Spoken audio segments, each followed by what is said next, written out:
The oldest part of the city, the island of Manhattan, still has its original Lenape Native American name. Although native people such as the Lenape Canaries had lived there for many thousands of years. New York City was first explored by Europeans in the 1500s.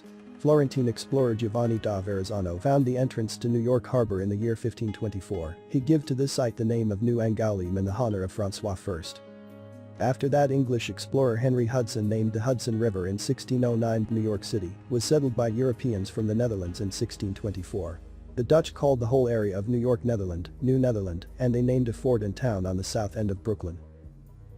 By the time the English took New York, there were many other Dutch towns in what would become New York City, including Brooklyn, Flushing, and New Harlem. There were already some English towns in the area also, such as Gravesend in Brooklyn and Newtown in Queens.